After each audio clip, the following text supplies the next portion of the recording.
Social history of இங்கிலாண்டில் இன்னும் நம்ம பார்க்க போகிற டாபிக் வந்து இந்த சோஷியல் கண்டிஷன் இன் ரெஸ்டரேஷன் இங்கிலாந்து. ஸோ இன்ட்ரோடக்ஷன் பார்த்தீங்கன்னா, ரெஸ்டரேஷன் அப்படின்ற டேர்ம் வந்து மொனார்க்கியை மட்டும் ரீஸ்டோர் பண்ணதாக வந்து ரெஃபர் பண்ணலை. ஸோ அது வந்து சர்ச் ஆஃப் இங்கிலாண்டோட சோஷியல் அந்த ஹையரார்க்கியும் அதோட கஸ்டம்ஸையும் வந்து ரீஸ்டோர் பண்ணுச்சு அப்படின்னு சொல்லி சொல்கிறாங்க. ஸோ இங்கிலீஷ் பீப்புள்ஸ் எல்லாருமே வந்து பியூரிட்டன் கான்ஸ்டியூஷன் எக்ஸ்பெரிமெண்ட்டால் வந்து ரொம்ப ஃபெடப் ஆகிருப்பாங்க. ஸோ அவங்களோட ரூல்ஸ் அண்ட் ரெகுலேஷனால் ரொம்ப ஃபெடப் ஆகிருப்பாங்க. ஸோ அப்போ தான் வந்து என்ன வருதுன்னா, சார்ல்ஸ் டூவோட ரெயின் வந்து வருது. எப்போனா 29 May 1660 வந்து சார்ல்ஸ் டூ வந்து த்ரோனுக்கு வந்து கொண்டு வராங்க. ஸோ ஆனால் nobles, clergy people and poor people எல்லாரோட லிவிங் கண்டிஷன் எதுவுமே வந்து சார்ல்ஸ் டூ வந்தாலும் வந்து மாறாமல் அப்படியே தான் வந்து இருக்குது அப்படின்னு சொல்லி சொல்கிறாங்க. ஸோ இப்போ வந்து பீப்புளோட கண்டிஷன் வந்து எப்படி இருக்குது அப்படின்றத நம்ம நெக்ஸ்ட் பார்க்க போகிறது. ஸோ ரெஸ்டரேஷன் இங்கிலாண்டில் வெறும் 5 million பீப்புள் தான் வந்து இருந்தாங்க. ஸோ யார்க்ஷயரில் டேல்ஸ்லாம் வந்து ஃபுல்லாக வந்து கல்டிவேட் பண்ணியிருந்தாங்க. உல்லன் இண்டஸ்ட்ரீஸில் எல்லாமே வந்து இந்த பீரியடில் வந்து நல்லா வந்து ஃப்ளரிஷ் ஆச்சு அப்படின்னு சொல்லி சொல்கிறாங்க. ஸோ என்ன தான் வந்து ஒரு சைடு எல்லாமே ஃப்ளரிஷ் ஆனாலும் நிறையா லேண்ட்ஸ் வந்து எல்லாமே எப்படி இருந்துச்சுன்னா அன்கல்டிவேட், அதாவது வந்து அவங்க விவசாயம் பண்ணாமல் அப்படியே வந்து வெறும் பேரனாக வந்து போட்டிருந்தாங்க அப்படின்னு சொல்லி சொல்கிறாங்க. ஸோ ஸ்கொயர்ஸ் எல்லாருமே வந்து பெசன்ஸ் மாதிரி ரொம்ப இக்னரண்ட்டாக ஒரு ரூஃப் காட்டேஜஸில் தான் வந்து ரொம்ப புவரான லைஃப்பை தான் வந்து லெட் பண்ணியிருந்தாங்க அப்படின்னு சொல்லி சொல்கிறாங்க. ஸோ லோக்கல் கிராமர் ஸ்கூல்ஸ்லேருந்து கற்றுக்கிட்ட எஜுகேஷனை தவிர வேறு எதுவுமே வந்து பீப்புள்கிட்ட வந்து இல்லை அப்படின்ற மாதிரியும் சொல்கிறாங்க. ஸோ சர்ச்சில் வேலை பார்த்த கிளர்ஜிமென் எல்லாருமே வந்து இப்போ எப்படி இருக்காங்கன்னா, இந்த ரெஸ்டரேஷன் பீரியடில் வந்து வெல்த்தி மென்னுக்கு கீழே, அதாவது நோபல் மென்னுக்கு கீழே வந்து வேலை பார்த்துட்டு இருக்காங்க கிளர்ஜி பீப்புள் எல்லோரும் அப்படின்னு சொல்லி சொல்கிறாங்க.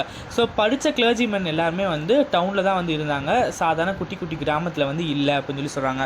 ஸோ எலிசபெத் வந்து புவர்லா வந்து பாஸ் பண்ணுறாங்க. ஸோ இந்த புவர்லா வந்து இந்த புவர் பீப்புளுக்கு வந்து ஹெல்ப் பண்ணி கொஞ்சம் அப்கிரேட் பண்ணுற மாதிரி வந்து இருந்துச்சுன்னு சொல்லி சொல்கிறாங்க. 1662 தான் வந்து இந்த லா வந்து அமெண்ட்மெண்ட் கொண்டு வராங்க. ஸோ லண்டனில் நிறையா வந்து வேக்ரண்ட் பீப்புள் வந்து இருந்தாங்க. ஸோ வேக்ரண்ட்ஸ்னால் என்னென்னா, ஸோ ஒரு இடத்துலேருந்து இன்னொரு இடத்துக்கு போயிட்டு அங்கே வந்து அவங்க வாழ்வாதாரத்தை தேடிக்குவாங்க. ஸோ அந்த மாதிரி ஒரு நாடோடி மாதிரி இருந்தவங்க. ஸோ அவங்கெல்லாம் என்ன பண்ணுறாங்கன்னா, லண்டனில் பிடிச்சி அவங்களோட பர்த் பிளேஸ்க்கே வந்து அனுப்பி வைக்கிறாங்க அப்படின்னு சொல்லி சொல்கிறாங்க. ஸோ அப்புறம் புவர் பீப்புளெலாம் வந்து லண்டனில் இருந்து ஜாபுக்கு தேடி போகிற இடத்துல இருந்து ப்ரிவென்ட் பண்ணியிருப்பாங்க. ஸோ இது எல்லாத்தையுமே வந்து இந்த புவரில் வந்து ப்ரிவென்ட் பண்ணியிருக்கோம் அப்படின்ற மாதிரி சொல்கிறாங்க. ஸோ நெக்ஸ்ட் வந்து ரெஸ்டரேஷன் பீரியடில் வந்து ஸ்போர்ட்ஸு, லிட்ரேச்சர் அண்ட் தியேட்டர் எப்படி இருந்துச்சு அப்படின்றத நம்ம நெக்ஸ்ட் பார்க்க போகிறது. ஸோ எல்லா கிளாஸ்லேயும் உள்ள மென் எல்லாருமே வந்து ஸ்போர்ட்ஸில் ரொம்ப டிலேட்டடாக இருந்தாங்க, ரொம்ப ஹாப்பியாக இருந்தாங்க. ஸோ அந்த பீரியடில் தான் வந்து என்ன இருந்துச்சுன்னா, காக் ஃபைட்டிங் அண்ட் பியர் பைட்டிங் எல்லாமே ரொம்ப பாப்புலராக இருந்துச்சு இந்த ரெஸ்டரேஷன் பீரியடில். ஸோ பெல்டாம்ன்ற லுனாட்டிக் ஆக்டிவிட்டீஸ்லாம் பார்த்து லண்டர்ஸ்லாம் வந்து ரொம்ப டிலேட் ஆனாங்க. ஸோ பிரைட்வெல் அப்படின்ற இருக்கிற உமன் பிஸ்னஸ்லாம் வந்து விப் பண்ணுறாங்க அப்படின்றதெல்லாம் வந்து பீப்புள் எல்லாருமே வந்து பார்க்குறாங்க.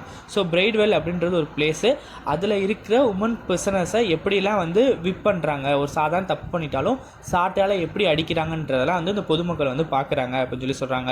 ஸோ இந்த அதில் உள்ள பிரிசனர்ஸ் எல்லாமே வந்து ஏர்த்துலேயே வந்து ஹெல்லை ஃபீல் பண்ணுற அளவுக்கு வந்து அவங்க அவ்வளோ டார்ச்சர் பண்ணுறாங்க அப்படின்றதெல்லாம் வந்து சொசைட்டி வந்து அப்படியே வந்து டைரக்ட் விஷனில் வந்து அவங்க பார்க்குறாங்க அப்படின்னு சொல்லி சொல்கிறாங்க.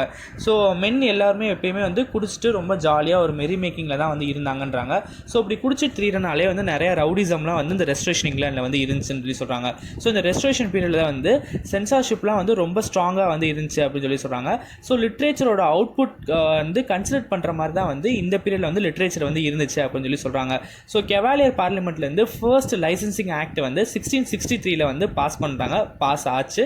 ஸோ இந்த ஏஜில் வந்து போய்ட்டில் யாருன்னா ஜான் ட்ரைடனும், ட்ராமாட்டிஸ்டில் வந்து யாருன்னா வில்லியம் கான்கிரேவ். ஸோ இவங்க 2 பேரும் தான் வந்து இந்த ஏஜோட ஒரு கிரேட்டஸ்டான போய்ட்ஸ் அண்ட் ட்ராமாட்டிஸ்ட்னு சொல்லி சொல்கிறாங்க. ஸோ இந்த ரெஸ்டரேஷன் பீரியடில் தான் வந்து என்ன பண்ணியிருப்பாங்கன்னா, க்ளோஸ் பண்ண எல்லா தேட்டரும், அதாவது பியூரிட்டன் பீரியடில் எல்லா தேட்டரையும் க்ளோஸ் பண்ணிட்டாங்க.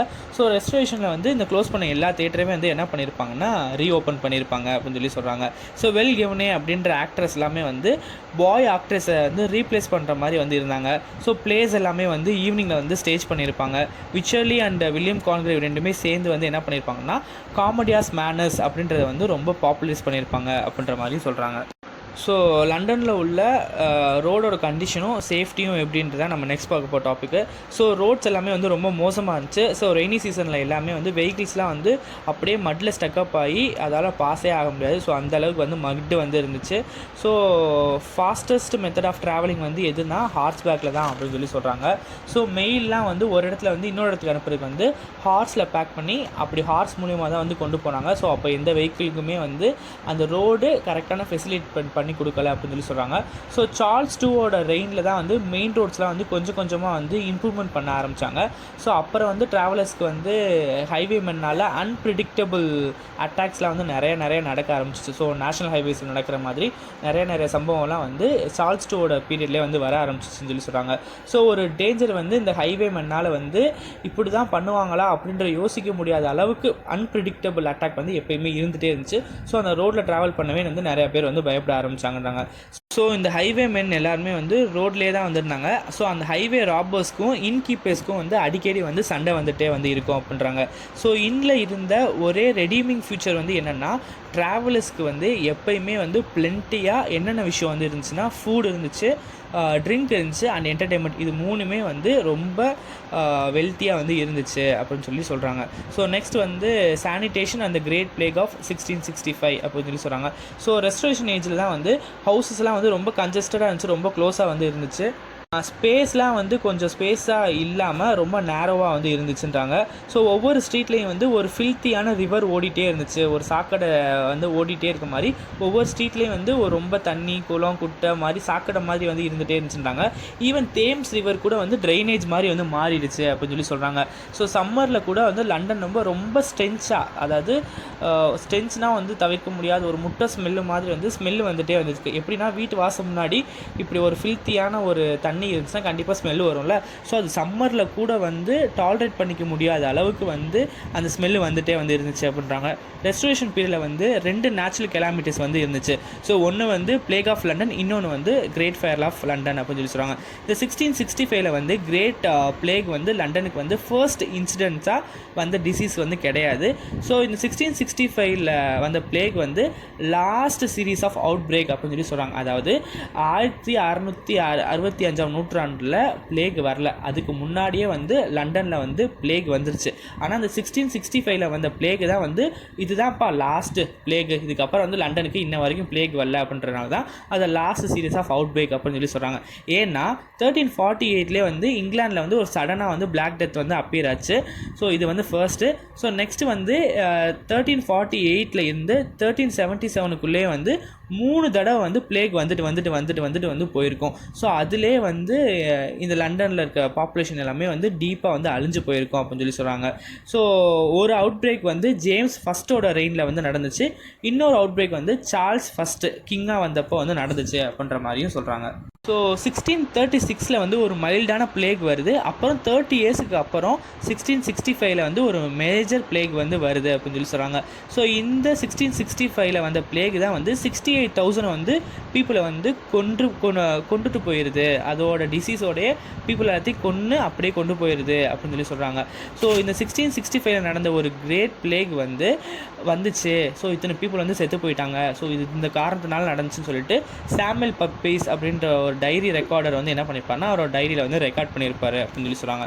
ஸோ நெக்ஸ்ட் வந்து ஆர்கிடெக்சர் அந்த கிரேட் ஃபயர் இன் 1666 அப்படின்னு சொல்லிட்டு நெக்ஸ்ட் ஒரு கெலாமிட்டி வந்து வருது. 1660 வந்து சம்மரில் வந்து என்ன நடக்குதுன்னா லண்டனே வந்து ட்ரை ஆயிடுச்சு. செப்டம்பர் 2 to செப்டம்பர் 7 ஒரு கிரேட் ஃபயர் வந்து லண்டன் ஃபுல்லாக வந்து இருந்துச்சு. ஸோ அந்த 5 நாளில் வந்து லண்டனே almost half of the city வந்து டெஸ்ட்ராய் ஆயிடுச்சு அப்படின்னு சொல்லி சொல்கிறாங்க. ஸோ டவர் ஸ்ட்ரீட்டில் இருந்து ஃப்ளீட் ஸ்ட்ரீட் வரைக்கும் இந்த ஃபயர் வந்து என்ன பண்ணுச்சு, லண்டனை ஃபுல்லாக அழிச்சிருச்சு அப்படின்னு சொல்லி சொல்கிறாங்க. ஸோ இதில் டச் பண்ணாத பிளேஸ் எதுன்னு பார்த்தீங்கன்னா வெஸ்ட் மினிஸ்டரு, இந்த West End, slums of Whitechapel and Stepney அப்படின்ற பிளேஸில் மட்டும்தான் வந்து இந்த ஃபயர் வந்து டச் பண்ணலாம் லண்டன்லேயே அப்படின்னு சொல்லி சொல்கிறாங்க. ஸோ இந்த கிரேட் ஃபயரில் வந்து 400 ஸ்ட்ரீட்டு 13,200 ஹவுஸ் வந்து ஃபயராலே வந்து டெஸ்ட்ராய் ஆயிடுச்சு அப்படின்னு சொல்லி சொல்கிறாங்க. ஸோ இக்னோ ஜோன்ஸும் வென் மாதிரியான ஆர்கிடெக்ட்ஸ்லாம் வந்து என்ன பண்ண ஆரம்பிச்சாங்கன்னா இந்த ஃபயர் முடிஞ்சதுக்கப்புறம் லண்டனை வந்து என்ன பண்ண ஆரம்பிச்சாங்க, ரீபில்ட் பண்ண ஆரம்பிச்சாங்க அப்படின்னு சொல்லி சொல்கிறாங்க. ஸோ இந்த இக்னோ ஜேம்ஸ் வந்து ஒயிட் ஹால் அப்படின்ற ஒரு நியூ பேலஸை வந்து டிசைன் பண்ணுறாரு. அப்புறம் வந்து கான்வென்ட் கார்டன், அப்புறம் நிறைய கண்ட்ரி ஹவுஸ்லாம் வந்து டிசைன் பண்ணுறாரு லண்டனில் அப்படின்னு சொல்லி சொல்கிறாங்க. ஸோ வென் வந்து செயின்ட் பால்ஸை வந்து ஒரு கமிஷன் செட் பண்ணி அதை வந்து ரீபில்ட் பண்ணுறாரு அப்படின்னு சொல்கிறாங்க. ஸோ அவருக்கு வந்து செயின்ட் பால் சர்ச்சை வந்து ரீபில்ட் பண்ண வந்து 35 இயர்ஸ் ஆச்சு அப்படின்றாங்க. ஸோ இதை வந்து இவர் எப்போ ஸ்டார்ட் பண்ணுறாருன்னா 1675 ஸ்டார்ட் பண்ணி 1710 தான் வந்து இந்த செயின்ட் பாலை வந்து இவர் கட்டி முடிக்கிறாரு அப்படின்னு சொல்லி சொல்கிறாங்க.